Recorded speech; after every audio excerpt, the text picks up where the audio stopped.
Hello and welcome to another episode of the Leo Alves podcast. And in today's podcast episode, I have Laura with me, who is a good friend. She's a one-to-one online fitness member as well. And she recently came on my podcast not too long ago. And we were going to discuss her fitness journey. And then we kind of just ended up spontaneously taking it in a whole other direction. So today we are going to speak about what we initially had planned for real this time, and then we'll just kind of go from there and see where the conversation takes us. But otherwise, I think before we go into all of that, maybe you can, introduce yourself briefly. I'm super excited to have you here, by the way. Where you're from, what you do, and then we can just kind of go from there. Yep. I'm Laura. I'm British, but I live in Norway and I've lived there for the last 4 years. I work as a customer behaviour consultant, and what else? And I think I've been working with you now, Leah, for a bit over than 4 years, so probably one of the longest. I think there's a couple of us started at the same time, but one of the longest clients, I imagine.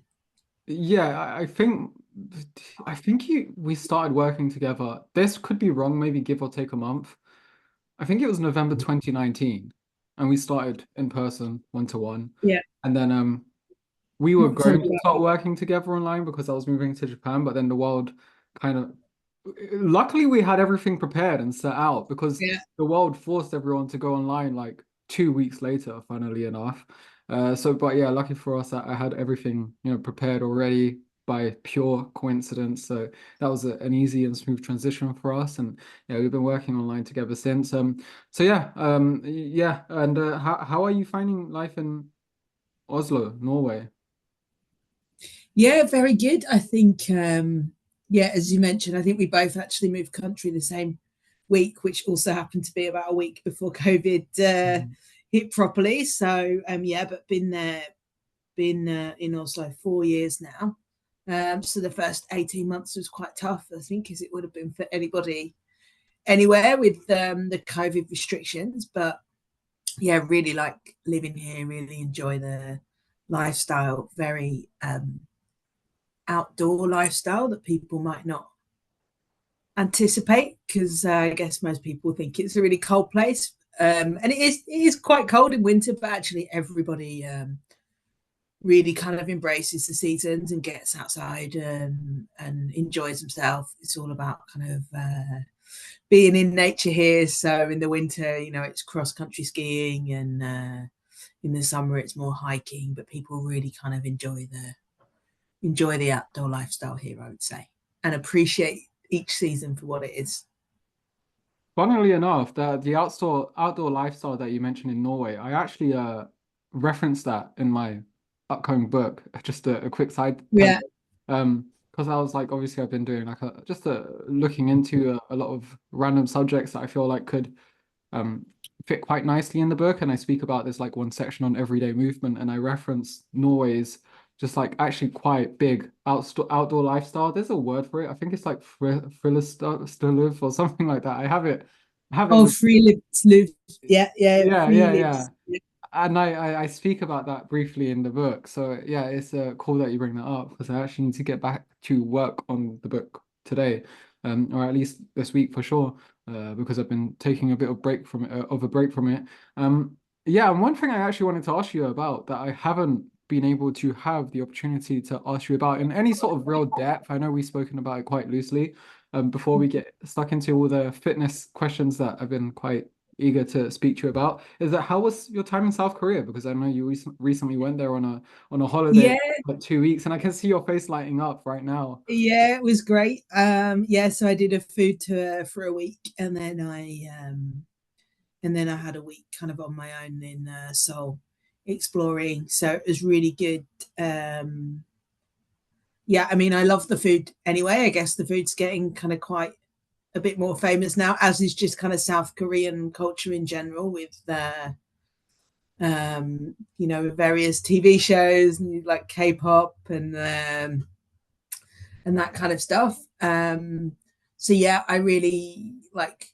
I'm a big fan of the food, so I definitely wanted to do that too. And then just in general, it's really cool city to spend time in. Obviously, culturally very different. A lot of things also I think similar to Japan. So if you like that kind of be interested in that kind of culture and similar kind of thing to Tokyo, just some kind of crazy things and very different to European or Western cities, I guess. So I had a fantastic time. Ate some very interesting things, but which maybe not for everyone. But it was great to do a trip that was a bit different.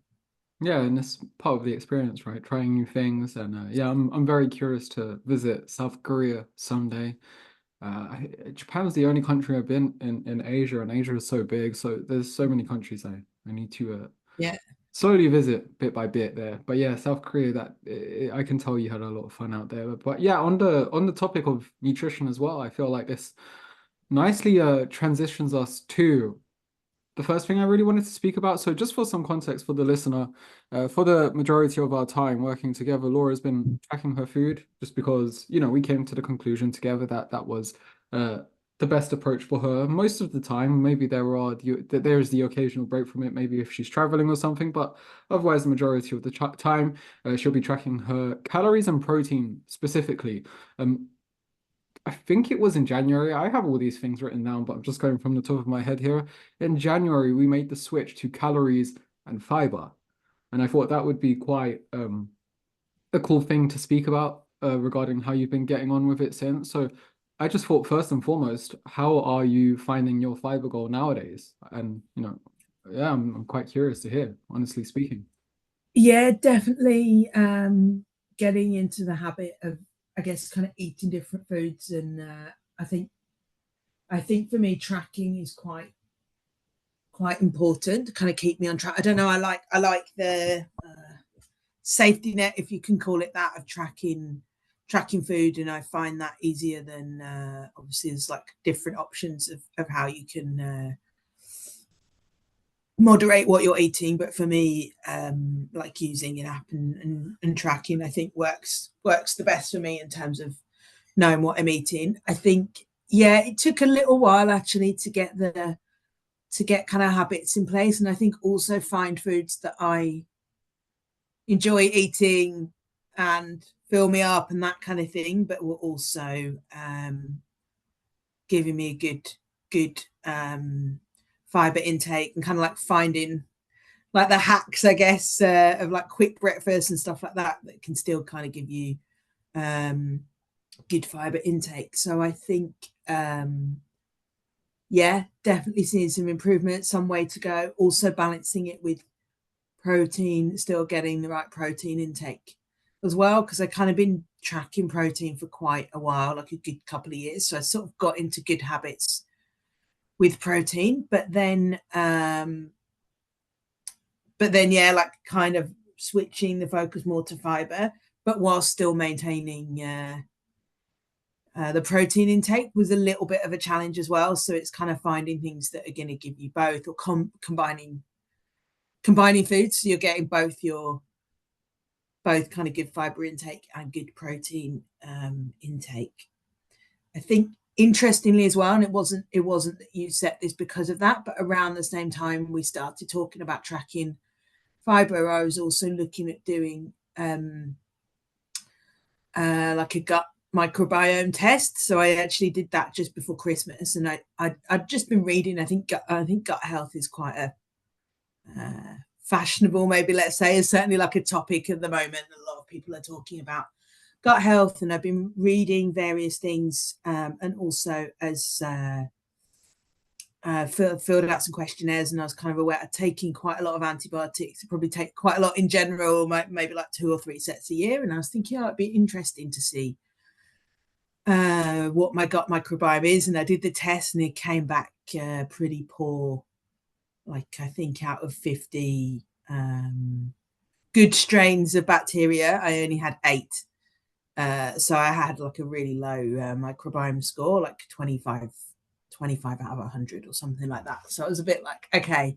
And I was reading as well how to kind of improve that. And it was a lot of the same, essentially it was eat a wider variety of fruit and vegetables. There were some other things as well, kind of like more probiotic foods, like fermented food, stuff like that. But I think the kind of main thing was increasing my fiber intake, and yeah, also eating a wider variety as well. So I think, I've been successful before in kind of getting the right amount of protein. I was maintaining the right calorie intake. I was losing weight. So those things were working, but I really wanted to kind of add this in because I thought it was important for my overall health. So now it's kind of still maintaining those other things around looking at calories and maintaining good protein intake, but alongside that, looking at fiber and then also trying to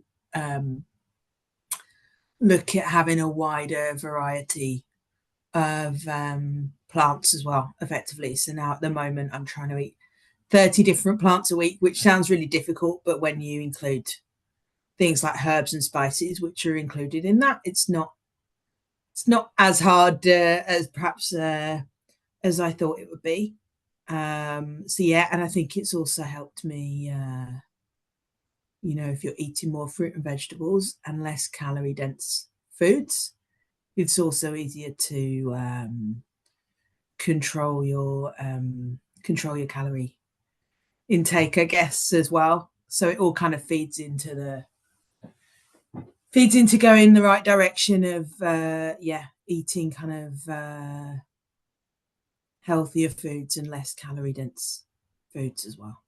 Yeah, and for some context, there's quite a bit that you said there that I wanted to get back to, but I think first of all, I think we're looking at this at quite a good time because just for some context for the listener, to be fair, now I think about it, they probably don't know what your journey has been like so far, just because assuming this is the only podcast episode they've listened to with you.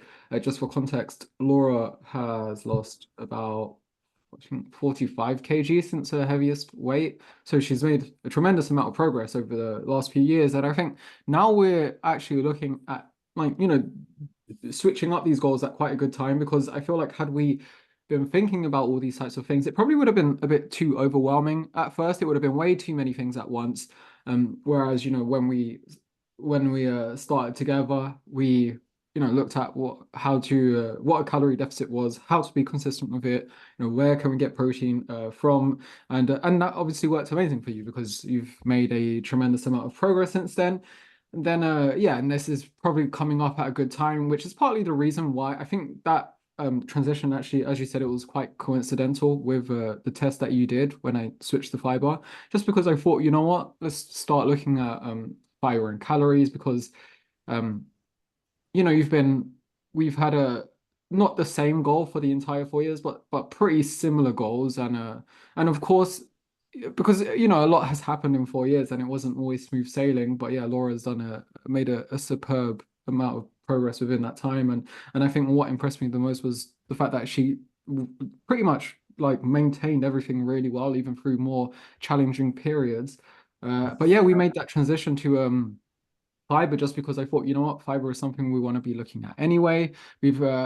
I would love just a time period and just where we look at being consistent with it, because on the back of that, we're going to be to hit that fiber goal.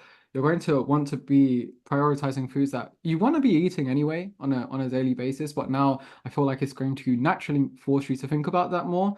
And yeah, calories and fiber is just something people want to be looking at anyway. And when we were discussing a length of time for this, I was like, you know what, we'll just keep going for as long as we keep feeling good with it. And I was initially thinking, I think it was like 6 weeks, 2 months, and now we have been doing this for I think 4 full months, and we're going into our fifth one now, and we're both still a fan of it, so we're continuing to go with it. And I think it's been working quite well for you, as you said. It's been getting you to eat a lot more fruit and vegetables, and yeah, I think that's been working a treat for you. There was a few other things you said, but now I've said all of that, it slipped my mind. But one thing I did want to ask you as well is how did you initially feel about the switch from, because so many people and I think this would be a really good question to ask, because when it comes to tracking food, typically speaking, so many people track calories and or protein. And there's nothing wrong with that, and that works really well. There's a reason why that's so popular, and why we did it for a while as well. But how I think that it could be quite strange for many people to hear, oh, you're tracking fiber intake, like that's all you're focusing on alongside calories. And yeah, actually, I feel like that's actually quite growing, and rightly so, because fiber is very important. But yeah, how did you initially feel about the switch from um, consciously tracking protein to consciously tracking, yeah, so calories and protein to calories and fiber?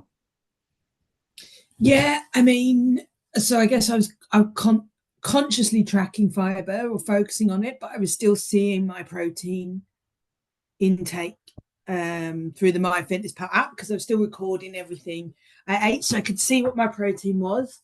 It was a bit of a change at first, and I've been tracking protein for 4 years, and not wanting to move away from that to a different way of kind of looking at diet. So it was a bit strange to kind of not be looking at the protein goal as consciously anymore. And I did notice on days where I was achieving a better fiber intake, often my protein was dropping.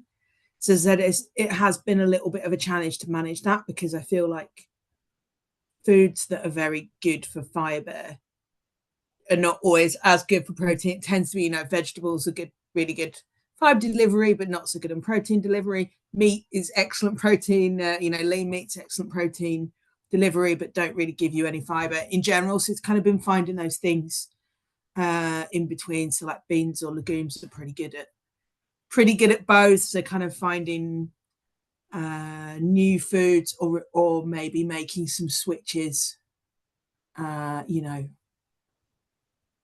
bulgur rice instead of bulgur wheat instead of rice, or quinoa or something like that, that gives you on a product that wasn't really delivering that well maybe on either. I can kind of make some switches, so kind of getting used to it, but it takes a while to kind of build the habits, and I guess find the foods that work for you and that you can prepare at home and take with you. And I think one important thing, I think you mentioned it in is like not making too many drastic changes at once. So I think previously to working with you, I'd done some quite like extreme diets, and they'd worked in the short term in terms of weight loss, but they weren't really sustainable. I think the big change for me is kind of introducing a small change, being able to sustain it, then look at introducing another change. Like if I tried to all at once, hit a fiber goal, hit a protein goal, go to the gym 6 times a week, if you try to do too many things, it's very difficult to maintain all of that. But I think what's really worked for me is kind of getting comfortable with a protein goal, getting into good habits around that. Then a year later, introducing a fiber goal, getting used to that, because things take time. And I think it's important not to try and change too many things at one time.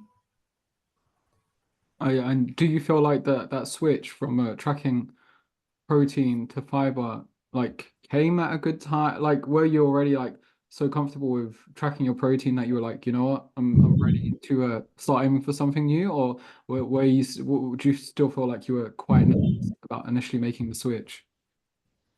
No, I think I think I got to the point where I was quite comfortable with tracking protein and a good protein intake, and so I felt comfortable with introducing something else that I would be able to maintain and sustain, kind of part of my ongoing habits. So I think, as I said, it's kind of getting used to doing one thing, building it into your regular habits, and then kind of introducing another small change. And I think for me, and this is probably the same with protein as well, the one thing I've really noticed is I'm able to achieve both, though, calories, protein, fiber when I prepare food at home.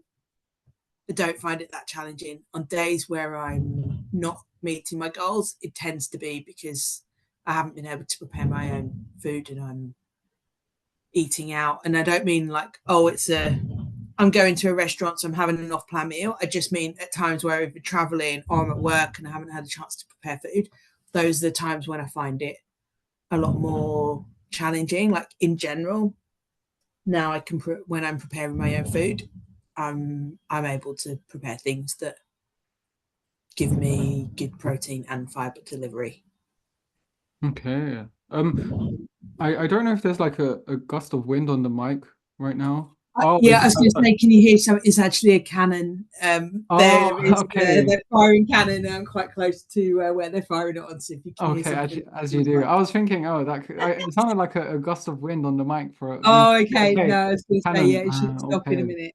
No, no, no. But what? Yeah, not to just abruptly change the conversation. I just wanted to um bring awareness. But yeah, that tends to be the case, and this is why I say cooking can be just such an underrated tool for when you're achieving your fitness goals. Of course, there's the question of convenience as well, but yeah, it's a cooking more can only ever help. And when I say convenience, I mean the convenience of eating out. But yeah, cooking more can um only ever help. So yeah, just for a little bit more context to the listener before I move on to the next question, when me and Laura, when we started talking about tracking calories and fiber, this wasn't to say, and I did emphasize this at first, is we don't now start like neglecting our protein intake. Like it's still important. We're just not making a conscious effort to hit any sort of daily goal. But with the skills that you've built up over tracking it and keeping it on the higher end for a while now, yeah, I felt like that the switch to fiber was a really good one.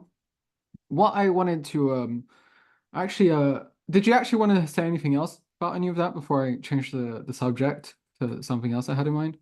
No, okay, so yeah, I was wondering as well. So how was the training going nowadays? Like would you say you've actually felt a difference with the fiber intake from consciously tracking protein to fiber within your training, or is it about the same? Nothing you've really noticed? Um, yeah, I haven't felt like not tracking protein has kind of detrimentally affected my training or anything like that. I've been recovering from a shoulder injury, so I've had a bit of a break from doing my full training plan. So I'm just kind of getting back into doing upper body training as part of my recovery from that. So I'm not quite at the level I would say I was 6 months ago on upper body training. But yeah, in terms of lower body and doing cardio and stuff like that, I haven't noticed I've got less energy or anything like that from like switching my focus. Yeah, and so how would you say training is just going overall right now? Are you enjoying it? Because I know we started a new training program recently. Yeah, Have you been finding that just out of curiosity? yeah, good. I think I'm in my third or probably fourth week back now, actually, after having a break from holiday and sickness from training. So it was kind of like in that first week back, even though it had only been 4 weeks, like it feels like definitely noticed it when I haven't been training for a while. Like in terms of habits, like it's like a conscious effort. Like that first week back, I was like, oh, I think I'm too tired to train. You know, like you're just not kind of in that regular habit of making time. So I did kind of find it a bit more effort in that first couple of weeks to make myself go to the gym. But actually now I'd say week 4, I'm fully back in the, I've got a 2 hour window here. Here's where I'm going to train. Like I changed my gym membership actually, so I can go to different gyms. So that's quite nice because there's a couple like near work, and I'm just kind of it's quite nice to switch it up a bit. They've got like different, like more equipment, and I just find actually a change of scene rather than just going to the same gym at the same time, which I was doing before. I was always going kind of straight after work, always going to the same gym, and now I'm kind of mixing it up a bit more, training at different times of days, training at weekends a little bit as well. So so I think in a way it was I kind of needed the break to shake it up a bit. But yeah, it's kind of nice doing some new exercises in there that I haven't done before Mhm. either, and going to a new gym is fun as well. Yeah, I can relate. I got a new gym membership back in I got a new gym membership back in it was right at the beginning of this year actually, and then I was like, you know what, this change was quite overdue, very welcome, and it's actually quite nice to be in a new gym environment. And to be fair, the newer gym I joined has more equipment as well, so Yeah. yeah, that was a nice welcoming switch. For example, I couldn't deadlift do barbell deadlifts in the previous gym, which I was like really itching to do for the longest time, and now I can finally do that. So yeah, Yeah. a new gym environment, especially when it's only a better gym, that's always helpful as well in regard to motivation. One thing I did want to ask you about too was, is there anything, and I know we've spoken about this off call as well before, but is there anything you'd really like to knuckle down and work towards, like performance wise, within, let's say, throughout the rest of this year, let's say, within your workout specifically? Yeah, I'd still say I think you mentioned before, and I think it's quite a challenging goal, but I don't know why, but for some reason, chin up is something I really kind of aspire to be able to do. To be able to do that, and I think, and I say now it's quite challenging. I'm not necessarily expecting to do it by the end of the year, but it's something I'm very motivated by. At least being able to reduce the supporting weight that I'm using at the moment. So I'm doing assisted chin ups, so I can. It's quite a nice way to track progress. It's quite easy to track my progress as well, and I kind of like that. I think I'm quite motivated by seeing numbers Yeah. change. So I'd still say yeah, that's the main one for me. How have you been finding the assisted chin up so far? Yeah, quite. Um, I'm definitely at a much lower weight, as in Supporting I'm weight. needing much more assisted weight than I was. I guess probably 6 months ago when I had to stop training upper body, and then kind of had surgery and then a shoulder injury. So it's been a while, and I noticed, I'm 25 kilos probably at the moment, like needing like behind where I was. But it's been improving. I think a lot of that is kind of just recovering from the injury and like stiffness rather than necessarily weakness. So I'm also feeling quite positive about getting the strength back in that shoulder that I've injured quite quickly. One thing I noticed before as well, like when I have had a break from training, like it's quite hard to lose the progress you've made if you've been training consistently for a year and then you have 2 months off. You're not going to go back to where you were like a year ago. Do you know what I mean? I think that sometimes it kind of feels like that when you've had a break, you've lost all the progress that you've made, but you haven't. And like, we've also talked about this before, like same with weight, right? If you go on holiday and you come back 3 kilos heavier, you can't have put on 3 kilos of fat in a fortnight. Like, so it is just kind of remembering that a lot of things are water weight, and when you get back into your good habits, you come back again. I think it's kind of the same with training. Like it's been tough having an extended break and not being able to train as I would like to, but I know that I'm not back to probably ahead of even where I was like a year ago still. Yeah, and you bring up an excellent point. It's a couple of weeks off isn't gonna, even a month off isn't going to, I think, undo anywhere near as much, or if any progress, as much as people think. It's like you said, it might feel like that initially within the first few days. You're like, oh boy, like I don't feel like I can do what I was doing maybe a month ago, but after like 2 weeks of consistency back, you're like, oh, it's like I never stopped, and this actually feels Yeah, great. And in regard to working towards your chin up goal, I love that. We did speak about that. We have spoken about that yeah, before. Yeah, I love that. And to be honest, to get there, um, it's just more of what you've already been doing. We keep doing that. Keep strengthening, those pulling muscles, so like the back muscles overall, and that's gonna help tremendously. Keep losing body fat, and obviously the lighter you are, the easier it is to do a chin up as well. yeah, So just the combination of those two things that you've already been doing for such a long time, and you've been doing so well, yeah, you're going to eventually get there. It's just more of a case of time and yeah, and just continuing to go. And one thing I can say that as well about the chin up actually, because um I've been like in a slight calorie surplus for like not the entire year, but almost a year. And so I've been like slowly getting heavier, obviously like just purposely because I know it helps with my training a lot.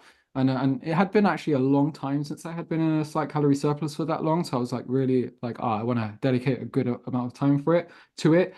And even though I feel like a lot of my lifts have improved, chin-ups have actually started to feel much harder. So it's Yeah. like it's that reminder. It's like, okay, so Because you've gained weight. yeah, Yeah. because and the thing is, like a lot of yeah, it's just something you have to think about. Yeah, because like let's say, and I'm gonna throw random numbers out here, 75 kg, five chin-ups, let's say at 75 kg, or five chin-ups at 85 kg, like five chin-ups at 85 kg, you're doing more total weight. So it's tougher.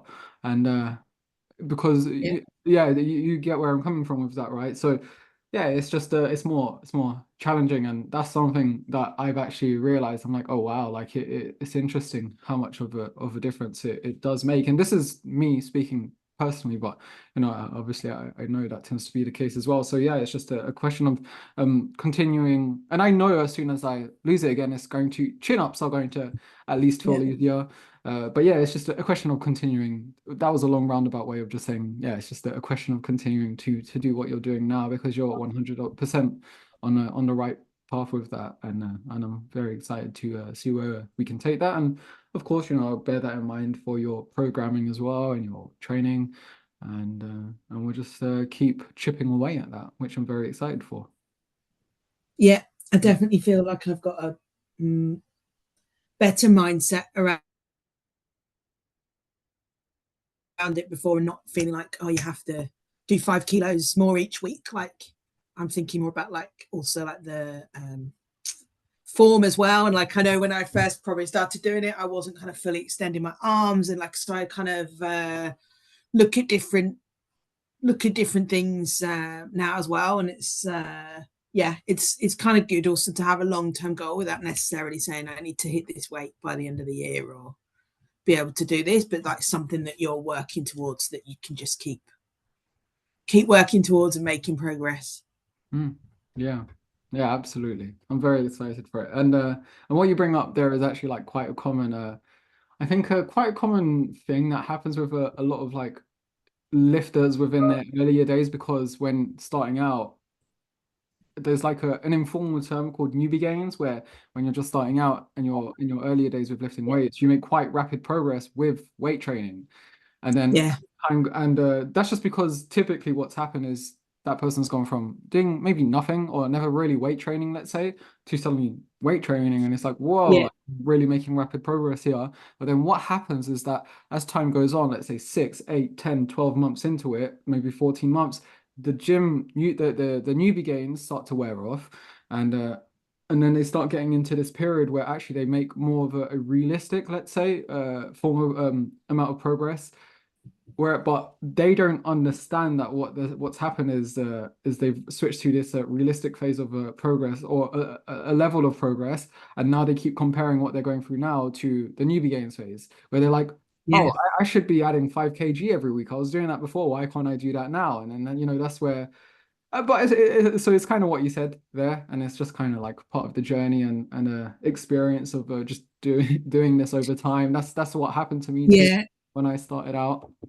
Exactly. I think you should also have to kind of like reset your expectations as you get further into it. And it's the same in nutrition, right? When you make a change to your nutrition, you kind of see quite rapid gains, maybe not gains, but like Progress. progress early on, and then that curve kind of flattens out a bit because you're not making such a big change now, and your body's getting used to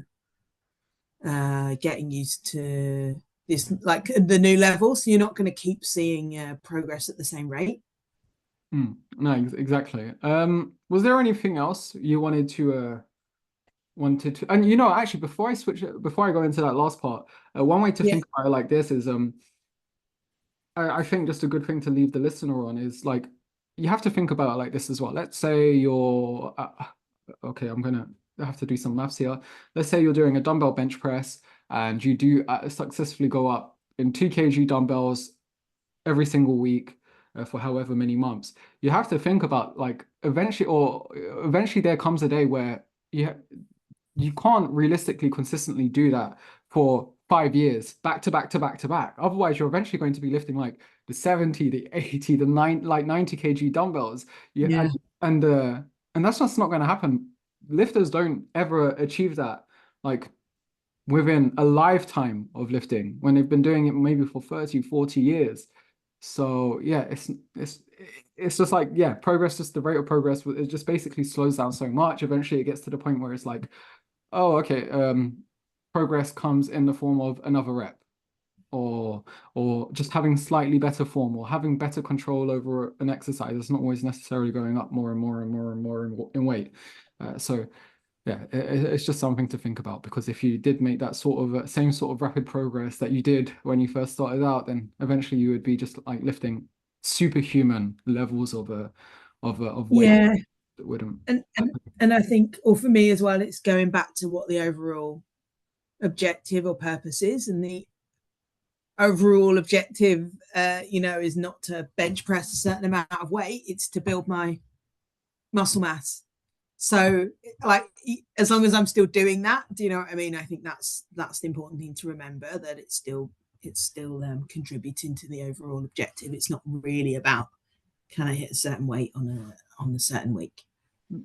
Yeah. Anyway, was there anything else you wanted to mention or bring up that we hadn't touched upon already, or are there any questions you wanted to ask me, fitness or non-fitness related, before I wind down this podcast episode? Yeah, I guess one final point, I guess perhaps just going back to nutrition and like yeah, this is the first time I focused, I guess, a bit more on the type of food I'm eating with this fiber goal. But it is, I guess maybe this is obvious, but I think you kind of have to do it until it, or certainly for me, until it kind of sinks in. But I think you've made the point, probably like on YouTube or some of your podcast, that a lot of different diets out there are just restricting an element. So intermittent fasting is restricting the window that you eat in, or keto is restricting a whole food group. But actually, I find, rather than coming with what I think of as like a negative approach, actually having a positive target and trying to hit 20 grams of fiber a day, for example, it just works much better for me, because it's about what you can eat and what you do need to eat to get there. And actually, it's very, very difficult to eat 20 grams of fiber and 100 grams of protein and eat badly that day, or not badly, but not eat As nutritiously? right, as nutritiously. That's exactly what I'm saying. Yeah. And like and those kind of foods. So I've just found, for me, yeah, that's a better way of doing it. And it's the same, the alongside kind of trying to eat more of a plant variety and trying to eat less processed food. But I'm not getting hung up on, oh, I had something the other day that was ultra processed or this, because I find if I have a positive target, and my positive target is eating a certain amount of protein and fiber, that will naturally mean that I'm eating fewer ultra processed foods. I'm eating fewer very calorie dense foods, because you can't really do that and hit protein and fiber goal. So I just thought I'd share that. Yeah, for me, it's much easier to work towards a positive goal of eating the right things, than telling myself, you can't have this, you can't have ice cream, you can't have chocolate, or because I just find that very it's something I just get very hung up on, and it makes me want to have more of it. But actually focusing on eating more of the right things rather than restricting the so-called bad things, is I think a much more effective way of managing your nutrition. I'm so happy you've brought that up. This is a really good point, actually, and And yeah, you're so right. And this is why I mentioned that. I've mentioned this, yeah, as you said, in a few places now, podcasts. I don't know if I have on YouTube. To be honest, I've made so much content by this point, I've lost track. Articles perhaps, and definitely on Instagram Reels. I've said this, it's like going into your nutrition with an abundance mindset rather than a restriction mindset makes all the difference. Like so many people think what a healthy relationship with their food is when it's no sugar, no carbohydrates, um no artificial sweeteners, no whatever it might be that everyone likes to demonize. Whereas what I say is actually what is a much healthier relationship with your food is actually saying, okay, instead of focusing on everything I can't have, let me instead focus on having more fruit, more protein, more fiber, more vegetables, more water, more single ingredient foods. And with that, you just find that number one, you're prioritizing what you want to be anyway. Number two, just from prioritizing those things, you naturally eat less of the less nutritious foods as well. So you actually end up, ironically, like funnily enough, doing what you were telling you or restricting yourself from, but without that restriction mindset and almost like you could say almost like an unhealthy obsession with what you can't eat all the Yeah, time. Because again, naturally, you're just so full from eating all this good stuff, let's say, and these are really nutritious foods. So it's just it's such a I don't even know where I first came across that, or if I just realized it myself over time. It's probably, just I've heard like so many coaches and nutritionists and trainers by this point. Like it's literally what I do for a living, and I enjoy it so much. Like I'm diving into the content every single day. So, um, yeah, it's just like that just makes it so much sense. It's so true, and of course, it's what I see with all my one-to-one online fitness members as well. And typically when I sometimes get someone new who starts with me, and I can kind of see them coming with that mindset, and it's trying to slowly edge yeah, them towards having more of a okay, you know what? Let's not worry about so much what you don't want to be. Let's instead focus on what we should yeah, be having, and you'll find that yeah.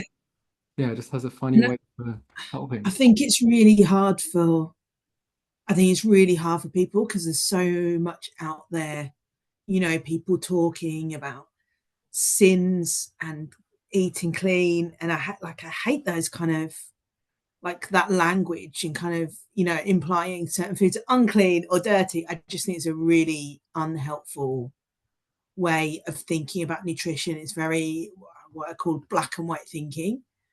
And it's no wonder a lot of people are really kind of struggling with things like eating disorders and stuff like that when there's all this kind of language out there that is so demonizing, talking about sins, like that kind of stuff in relation to food. I just think is really really unhelpful and probably like actually probably dangerous for people. So kind of, yeah, adjusting your mindset and just being more positive approach to nutrition, I think is much more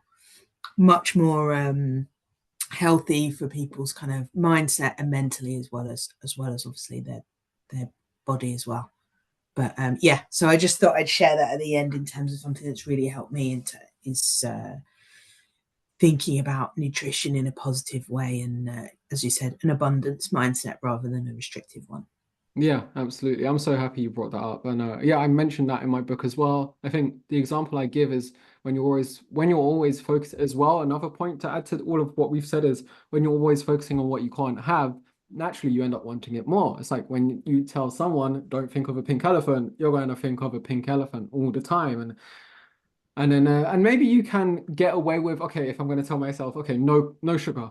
Okay, maybe I can like just like brute force my way through having zero sugar for a few days, maybe a week, maybe 2 weeks, maybe 3 weeks if like I'm just like really, just giving it my best effort. But there does come a day where you're going to end up having it. And then when you end up having it, what's going to happen? Are floodgates going to open and then you're going to, just binge on as much of what was banned at once just because you're telling yourself, okay, I'm gonna go back to having no sugar tomorrow, but I've started today, so I'm just gonna have as much as I can before I go back Yeah, to the restriction I set myself back tomorrow, which is a really common thing as well. So yeah, just having that abundance mindset, honestly, it makes the world's difference. And it's what I yeah, follow as well. It's what I follow as well. And if I want to have something like sugary once in a while, I will. I couldn't give a damn. No, yeah, exactly. And I think that just kind of makes it like knowing you haven't ruined all of your progress as well, and having that confidence to just be like, I'll just go back on plan and things will be okay. I've just been on a holiday with a food tour where I wanted to try a lot of new foods. I wasn't worried about what I was eating, and I was there. Part of the reason I went there was to try a lot of different things, and I wouldn't have wanted to do that holiday and be thinking, oh, I can't have this, I can't have that. Like, so probably not going to get the chance again, right? And that's why I was there. And then, do you know what? I came back from holiday. I haven't really gained any weight.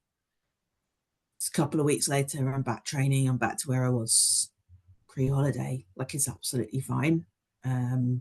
So I don't think, having this kind of all or nothing approach is very good over the long term, and I don't think it's very sustainable either. Yeah, absolutely. Was there anything else you wanted to bring up or ask me about, again, fitness or non-fitness related, before winding down this podcast episode? No, I think we're all good. Cover the main things. If anyone wants to get in touch with you potentially on the back of this, or ask you any sort of questions about what you've been through, you don't have to, but do you want to share a social media handle or something?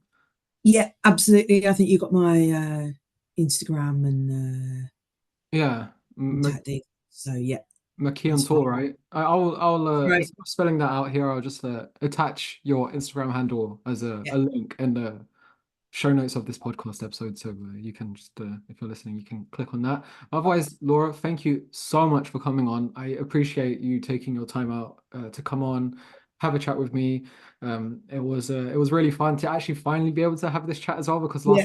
again, we just went so far off topic. Like halfway through that podcast episode, I sort of accepted. I was like, okay, you know what? Let's just make this the topic for today. But part of me also, and you said it as well, you were down for it, like to still have this chat about your fitness journey too, just because it's been a while since we spoke about that on podcast. I think the last time when we spoke about your fitness journey specifically, I might be off, but I think it was October 2022. So it had been a long time. Yeah. Or give or take a month or something. So yeah, thank you again so much for coming on. Laura, you've been crushing it. You're making an amazing amount of progress. It's amazing to see. Not even just physically, like just the mindset, I mean, as well. Basically what you highlighted at the end, and it's been great to do that alongside you. So I'm very excited for everything else that's to come as well. Perfect. Thank you so much. Take care. Have a nice day. Bye-bye. You too. Bye.